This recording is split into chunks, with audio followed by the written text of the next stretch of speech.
Messieurs, dames, bonjour et bienvenue dans les coulisses du loisir. Alors dans notre chaîne YouTube, on parle souvent de camping-cars, de caravanes, de leurs aménagements, de ce qui leur donne avantage ou pas. Mais aujourd'hui, on va s'intéresser aux fonctionnalités qui équipent les tableaux de bord de nos porteurs, Fiat, Ford, Mercedes, etc. et qui ont une importance non négligeable dans l'usage du camping-car.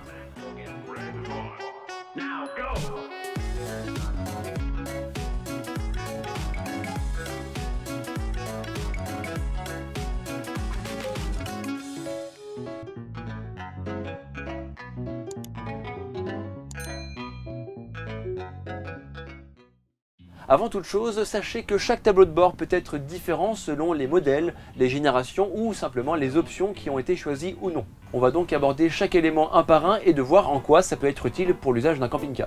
Oui, allô? Bonjour. Si vous avez travaillé plus de 12 mois lors de ces 5 dernières années, vous pourriez être... Et on commence avec le volant. Non, quand même pas. Nous, ce qui nous intéresse, c'est les différentes fonctionnalités électroniques qui ont envahi notre environnement ces dernières années. Numéro 1, le Start and Stop. C'est le moteur qui s'arrête automatiquement lorsqu'on arrive à un feu rouge ou un stop. Deux avantages, le premier c'est l'environnement, évidemment un moteur à l'arrêt pollue moins que lorsqu'il est en fonctionnement. Et le deuxième, c'est le redémarrage automatique dès qu'on appuie sur la pédale d'embrayage. C'est pratique notamment si on arrive à un feu vert et qu'on cale au moment de démarrer, eh bien on a toujours l'air idiot mais ça dure moins longtemps. A savoir que les normes actuelles ont rendu obligatoire cet équipement sur tous les véhicules qui sortent d'usine. C'est la norme Euro 6, Euro 7. Voilà. Numéro 2, le régulateur de vitesse. C'est un équipement qui n'est pas forcément systématique sur tous les camping-cars et il va maintenir une vitesse minimum que vous allez paramétrer. Par exemple, sur l'autoroute, vous réglez 110 km/h et puis vous êtes benaise. Voilà. Et ça permet aussi de détendre la jambe droite lorsque vous êtes en train de conduire. Bon, pas comme ça, hein. Numéro 3, le limiteur de vitesse. Même principe que le régulateur, sauf qu'ici on va choisir une vitesse maximale qu'on ne pourra jamais dépasser, quelle que soit notre façon d'appuyer sur l'accélérateur. Au moins on est tranquille, on ne va pas se faire flasher. Par contre dans les descentes, attention, cette fonction ne touche pas au frein. Donc si la pente est forte, l'élan risque de vous entraîner au-delà de cette vitesse. Et au passage, si un jour votre camping-car semble bridé à petite ou haute vitesse, c'est probablement que cette fonction a été activée par mégarde. Voilà, aujourd'hui sur les tableaux de bord avec les volants multifonctions, on va les trouver sur les commandes directement sur le volant, alors que dans les anciennes générations, on va le trouver sur un Commodo qui va être sur la gauche en général, ou même sur des Ford où on va la trouver, je crois, à droite ou à gauche, mais c'est sur la planche de bord. Bon, ça c'est du classique, hein. Numéro 4, l'ASR, l'Anti-Slip Regulation, en français, anti-patinage. L'ASR mesure en permanence le comportement des roues par rapport à la vitesse demandée au véhicule. Généralement en phase d'accélération, le couple du moteur peut être réduit, tout comme les freins qui peuvent être actionnés individuellement afin d'éviter un patinage. Patinage, j'ai pas besoin d'expliquer quand même.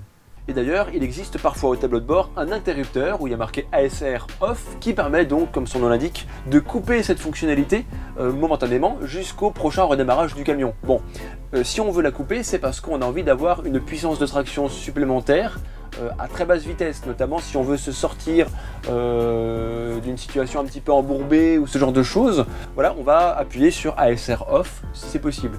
Autrement, par défaut, cette fonctionnalité existe pour pouvoir accélérer plus efficacement, mais pas forcément pour avoir plus de traction à bas régime. Faut pas confondre. L'ASR est souvent confondu avec l'ESC, qui en est proche, mais qui analyse et contrôle le moteur et les freins selon le comportement du véhicule, le tout pour éviter une perte de contrôle. Donc l'ASR c'est plus pour le démarrage et les ESC vont plutôt vous assister ou vous protéger dans les phases de décélération ou de vitesse lancée. Voilà, c'est pour le contrôle du véhicule vraiment. L'ASR et l'ESC sont d'office sur les véhicules neufs car ils améliorent la sécurité et répondent aux normes actuelles.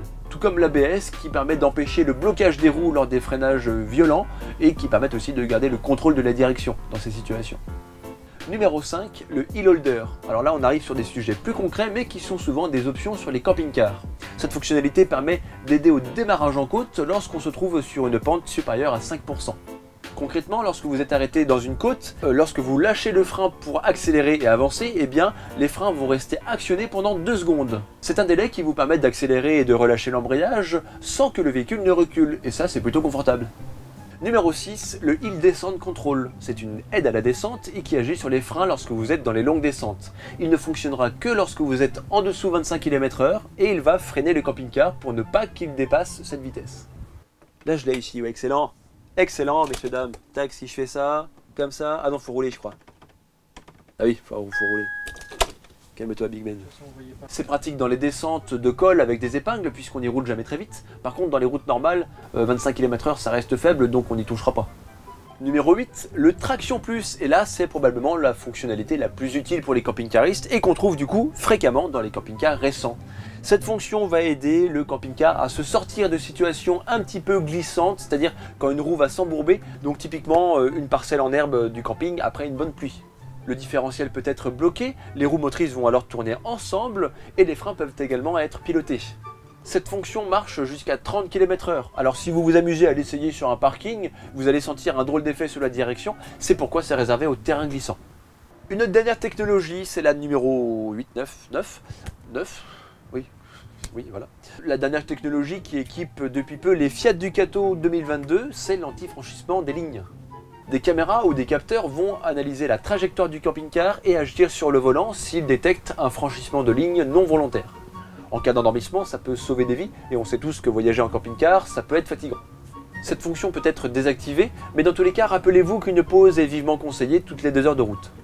Voilà, toutes ces options sont arrivées assez tard dans le monde du camping-car et aujourd'hui avec les ruptures d'approvisionnement, beaucoup de fabricants ont dû choisir de livrer des véhicules neufs qui n'en sont pas équipés ou alors qui ont dû se résumer à le proposer sous forme de pack d'options que le commun des mortels n'a pas forcément l'habitude d'acheter.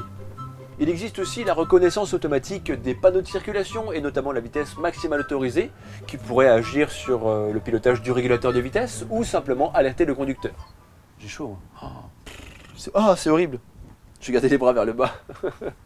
Chez les Fiat Ducato, la planche de bord intègre un support qui se déplie et qui peut recevoir un téléphone portable, un GPS ou plus simplement une carte routière.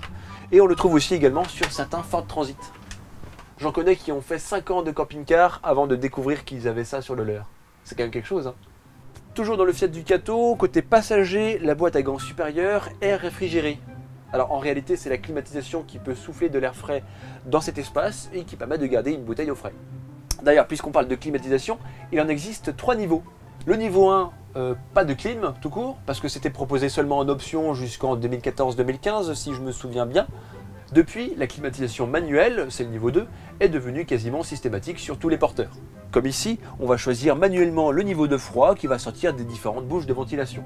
Et le niveau 3, c'est la climatisation automatique. Elle va comporter un capteur de température et un système qui va réguler automatiquement le niveau de froid selon la température qu'on aura demandé. Voilà, tout le reste c'est seulement des options esthétiques, le volant en cuir, les compteurs chromés, la moquette cabine, les stores d'occultation, tout ça.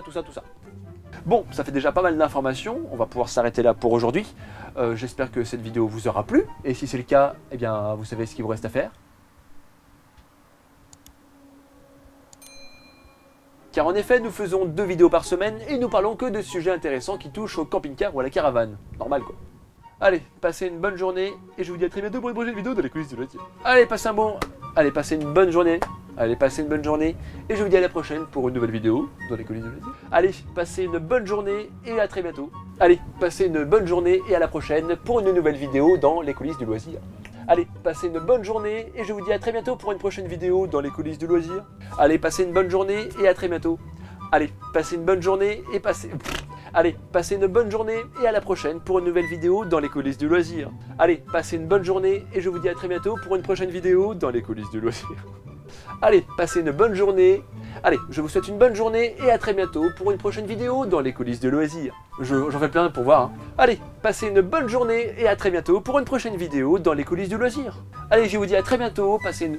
Allez, passez une bonne fin de journée. Je vous dis à très bientôt pour une prochaine vidéo dans les coulisses du loisir.